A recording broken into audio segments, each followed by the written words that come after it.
How's it going, guys? Nick here for Untitled Firearms. Today we're going to be taking a look at the Sig Spear platform.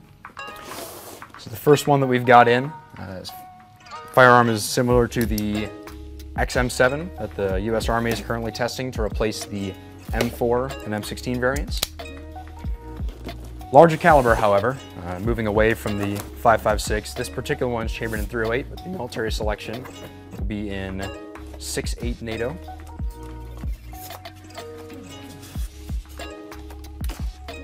Straight off, you can tell with the finish, coyotes and FDEs in current use with the military, very similar to the Sig M17s and 18s. Using a SR25 pattern magazine.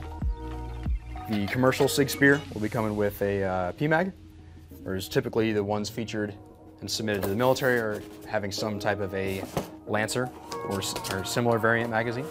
It's the MCX platform, however it's kind of the most current evolution of it. The Spear and Spear LT is kind of the most advanced iteration of the MCXs, which in some way, shape, or form have been around for over a decade. Starting just back to front here, you've got a Magpul stock, fully adjustable on a carbine style receiver extension. Because this is an MCX, it does not use a direct impingement action.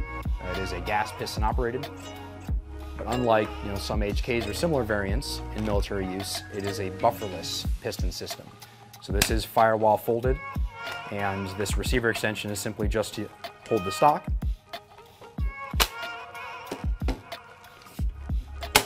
Like the pull adjustable.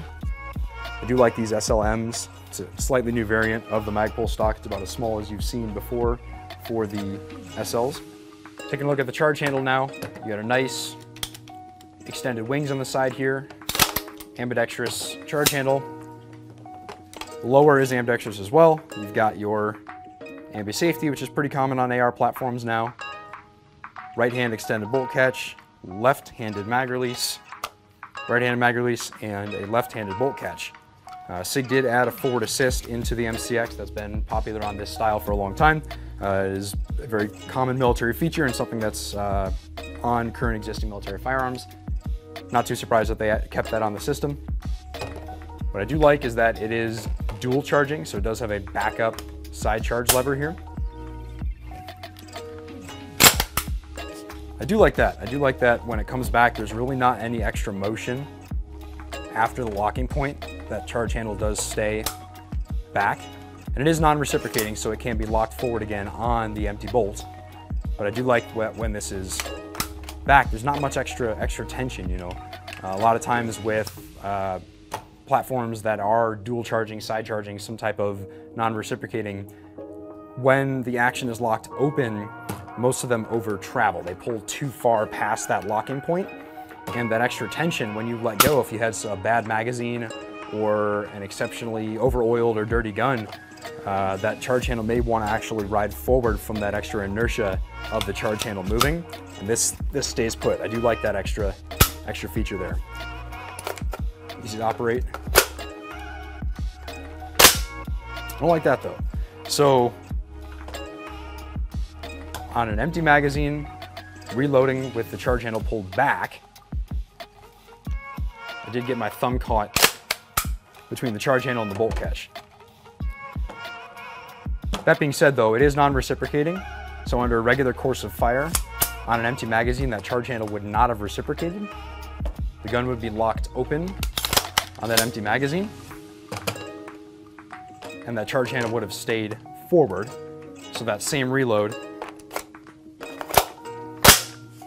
that same issue wouldn't have occurred. So it's only on locking the charge handle back on an empty magazine did I notice that came across my thumb. So sort of a non-issue. Moving forward on the gun, you have in a sense, a monolithic receiver. That typically monolithic is when the handguard and the upper one unit. However, since the handguard is independent from the upper receiver, you wouldn't necessarily say monolithic. However, you do have a longer receiver mounted rail. Anything where the barrel is attached to, that's ideally where you want to mount your optics or any sighting solutions. Left-right play inside of the handguard could contribute to shift in your point of impact. So this gives you much more real estate on top of the firearm mounted to where the barrel is mounted. to have a more stable and accurate optic. Moving on to that handguard, it's a little different contour from the typical MCXs. Over time, they've tapered inward a little as they go forward. They had a lot of sort of excess real estate where the handguard would go down the entire length in the same dimensions. They have tapered them in a little, the same thing as on the Spear LT, but more exaggerated with an even narrower, more ergonomic handguard. Like mentioned before, this is a piston operating system. Sig does offer a less than excellent weather condition and operating condition mode, as well as a normal operation mode. Typically in the civilian world, since we're not experiencing as much difficulty with our firearms from environmental or functional use, we refer to it as suppressor mode and unsuppressed. But the adverse weather condition mode, as well as the normal mode, is usable on this platform as well. So the barrel profile on this is much heavier at the receiver and tapers off towards the end. So you're looking at better heat burn off, heat dispersion, and a more reinforced barrel at the chamber where most of the pressure is occurring. That lighter profile at the front is very common on guns like the SAW or similar light machine guns. Muzzle device, you've got a 3-prong flash hider for Sig's new generation of suppressors. The M7s delivered to the military will all be coming with suppressors. That's a new push that the military is moving towards with their troops. The civilian variant does not come with one. However, Sig suppressors are available and can be purchased for this firearm. What I like about the muzzle device is the tines are short on this. They're less likely to get caught on anything that the average warfighter might be coming across. Vines, wires, cables, walls, rebar, anything in front of them, less likely to get caught on. The mounting collar is similar to a cherry bomb, an ASR, Xeno, some type of larger external thread locking. And they do feature a turn lock on the Sig suppressors after the threads have been turned down. All in all, with all the features in the firearm, the user-friendly, ambidextrous, modern advancements on the gun, I do see why it's in contention for the military. The best part about this platform is that it is available to the civilian market, so come check out Uncoil Firearms for this platform and all your firearm needs.